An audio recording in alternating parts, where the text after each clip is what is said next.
é muito comprido.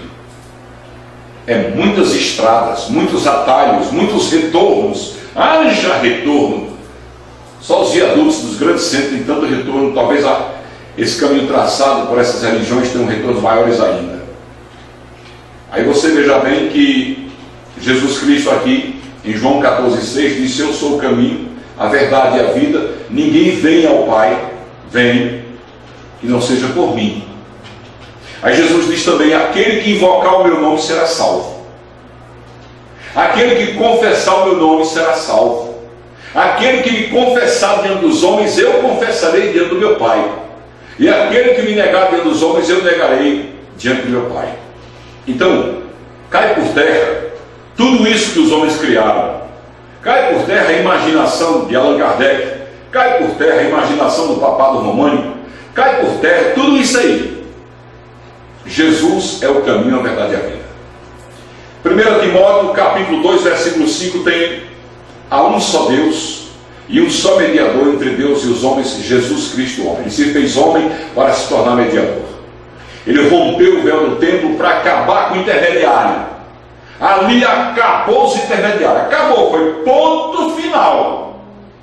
Eu não sou intermediário das ovelhas que eu pastoreio, do rebanho do Senhor Jesus. Eu sou pastor, mas eu não sou intermediário. Eu posso interceder, eu sou intercessor, como você também é. Mas eu não sou intermediário. O que é intermediário?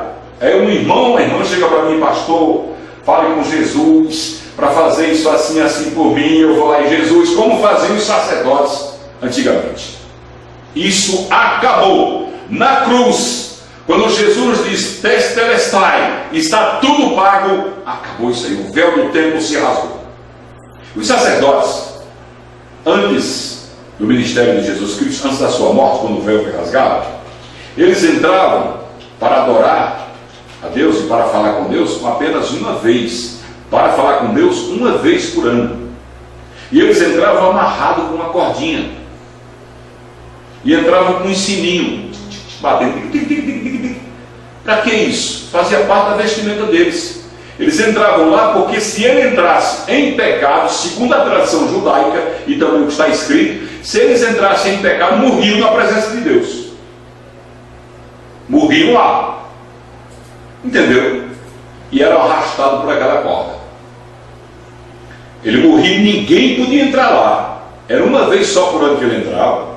E se ele morresse lá, puxava pelaquela cordinha amarrada pela cintura, tirava ele, e ninguém entrava, que se entrasse morria também. O homem em pecado não podia contemplar a face de Deus. Mas Jesus no Calvário mudou tudo isso. Rompeu o véu do templo. Quando eu fecho os meus olhos aqui agora e começo a falar com Deus, Ele já está me ouvindo. Quando você fecha os seus olhos no seu automóvel, na sua casa, no seu quarto, no seu banheiro, onde quer que você esteja, no metrô, no ônibus, na hora da angústia, da dor, do sofrimento, você não precisa marcar audiência para falar com Deus. Você não precisa pedir ao pastor que perdoe seus pecados, porque ele não tem poder para perdoar nem os dele, quanto mais os seus. Mas quando você ora e se coloca diante de Deus, e você pede a Jesus Cristo que lave os seus pecados com o seu santo sangue, você está apto a estar diante do Pai. Quando você olha, você está salvo. Jesus escreveu lá através do apóstolo João, dizendo: filhinhos, não pequeis. Não pequeis. Primeiro conselho: não pequeis, procure não pecar. Mas se pecares, temos um advogado justo e fiel, Jesus Cristo o justo. Ele é o nosso advogado. Apocalipse 12:10 diz que o acusador é aquele que levantava a voz contra nós, mas já não pode fazer mais, porque estamos lavados pelo sangue do Cordeiro de Deus. Se você está lavado pelo sangue do Cordeiro de Deus, a acusação dele não serve. Tem muito crente, muito evangélico e pessoas também não evangélicas que vivem sobre um mundo de acusações. Deus tem raiva de mim, Deus não gosta de mim, Deus não ouve as minhas orações, Deus não quer negócio comigo porque eu sou um pecador. Mentiras de Satanás. Ele é mentiroso.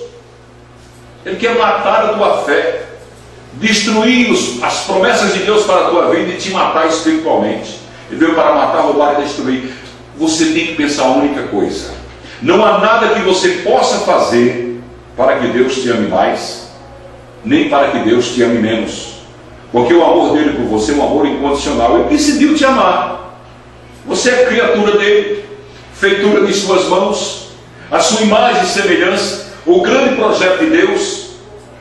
E nós, evangélicos, nós somos invejados até pelos anjos. O Satanás então nem se fala. Como Satanás gostaria de ser igual a Deus? Foi o que ele queria ser. Ele tentou ser. Ele disse que ia ser. E foi expulso dos céus com um terço dos seus anjos. E desceu aqui para atormentar a vida das pessoas. E ele está hoje, ele tem ódio do homem, tem ódio de você, humano. Você, homem e mulher, ele tem ódio de você porque você é a imagem de Deus. E ele sabe do projeto de Deus para a sua vida. E ele sabe do projeto de Deus para a vida dele. Qual é o projeto de Deus para a vida de Satanás? Jogá-lo no lago de fogo. Está escrito aqui, e Satanás conhece a Bíblia todinha, de capa a capa. Está escrito aqui. Ele vai ser jogado no lago de fogo. Eterno. Para sempre. Aqui.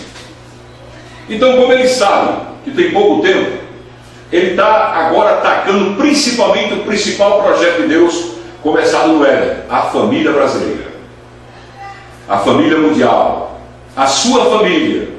Ele tem que destruir a sua família. Aí tem uns irmãozinhos que dizem assim: olha, o WhatsApp é coisa de Satanás, o Facebook é coisa de Satanás, tudo pode ser coisa dele se você usar para beneficiar a ação dele. Mas se você usar o teu Facebook, o teu WhatsApp para falar de Deus, é coisa bendita, é coisa bem feita. Você está contra-atacando o reino do mal. Você está trabalhando para o reino eterno de Deus. Os meios que ele usa, as armas que o inimigo tem preparado ao longo da história para destruir o povo de Deus, Deus tem revertido isso para destruir o inimigo.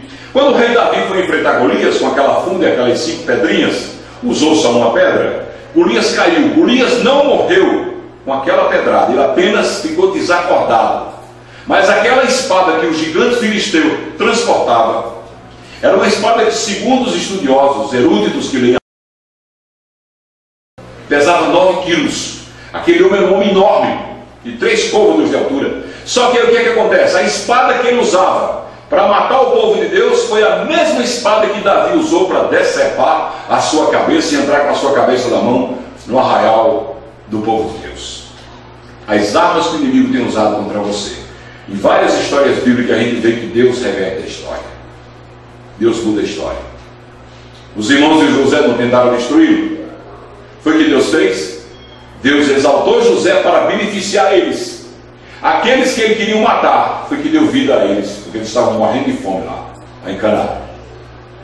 Você veja que a afronta de Senaqueribe contra o rei Ezequias, ameaçando que eles iriam até beber urina e se alimentar de fezes, humilhando a eles, que destruiriam o santuário de Deus, que os humilharia perante todas aquelas pessoas. Foi o que Deus fez. Coloca-se um anzol nele. Deus disse: ele vai voltar pelo caminho que ele veio. Ele tinha invadido toda Judá e tinha sitiado Jerusalém. Só que quando ele chegou ali, ele desafiou a Deus, dizendo que ia destruir, porque por onde ele tinha passado todas aquelas nações, ele tinha destruído os templos erguidos para os deuses daqueles povos. E Ezequiel disse: Senhor, os povos deles eram deuses feitos pelas mãos dos homens, de barro, de pedra, de gesso, mas tu és o Deus vivo. Aí Deus disse: nessa peleja tu não tem que pelejar, não, deixa que agora o negócio é comigo. Fez ele voltar pelo caminho que ele tinha vindo. Não vai lançar nenhuma flecha sobre Jerusalém. Vai voltar por onde tinha vindo, e quando chegar lá vai ser morto. Ele foi assassinado por 2 filhos dele. As armas que o inimigo prepara contra você são as armas que Deus reverte para que você seja beneficiado com essas mesmas armas. Deus tem algo maravilhoso para a sua vida. Não deixe isso se acabar. Não se prostre diante de uma imagem de escultura. Uma vez eu perguntei a um homem que fazia imagem, lá em Goiás, Porangatu, cidade de Porangatu, no estado de Goiás. Esse homem comprava aquelas madeiras, aqueles troncos de madeira, ele partia no meio. E eu perguntei: o senhor parte no meio aí para quê? Ele disse: porque de um uma banda eu faço um coxo para os porcos comerem, e da outra banda eu faço um santo. Eu disse: o senhor acredita nesse santo? Ele disse: de jeito nenhum. Mas por que o senhor faz? Se o senhor não crê, por que o senhor faz as pessoas errarem? É o meu ganha-pão. Você acha que eu vou acreditar numa coisa que eu faço com as minhas mãos, meu filho? Não acredito, não. Está vendo? Você lendo o Êxodo capítulo 20 e o Salmo 115, você vê Deus dizer que torna-se semelhante a eles, aqueles que fazem e aqueles que adoram as imagens de escultura. Jesus é o único intermediário entre você e Deus, é o que diz a palavra de Deus. Nunca menospreze isso. Nunca deixe de ver este lado de Jesus Cristo presente na sua vida. Valorize o que Cristo tem para você. Essa mensagem de hoje é para isso, para que você entenda que Deus, Jesus, é o caminho, a verdade e a vida, e ninguém vai ao Pai. Eu estou dizendo vai. Ele disse vem, porque ele está lá. Ninguém vem ao Pai a não ser por Ele. Ele está lá, à destra de Deus, à direita de Deus. Todo o poder lhe foi dado nos céus, na terra e embaixo da terra.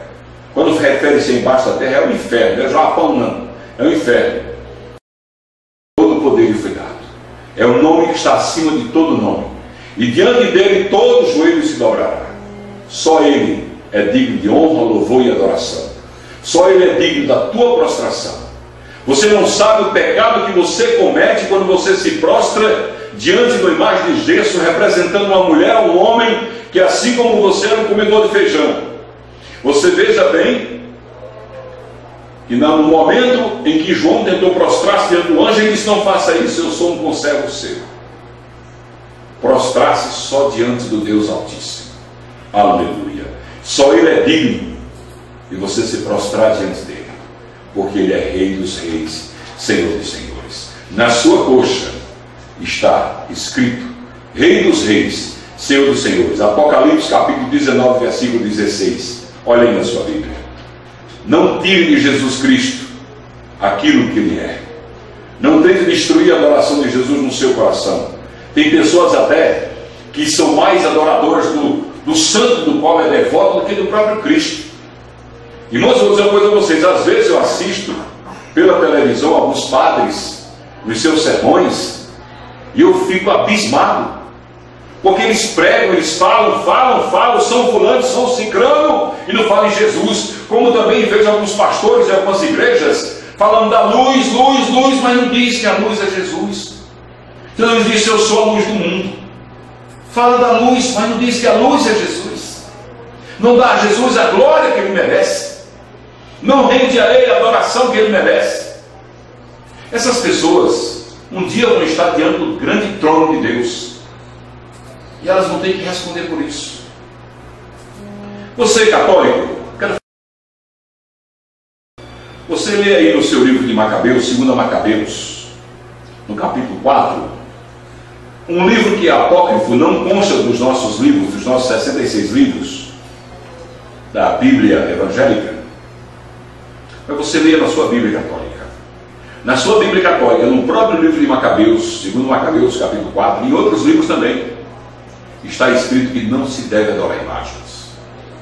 A Igreja Católica pegou uma imagem pescada, segundo a história, pescada por pescadores, debaixo do chão, e transformou ela em Nossa Senhora Aparecida. Aparecida porque apareceu, veio debaixo da água e apareceu.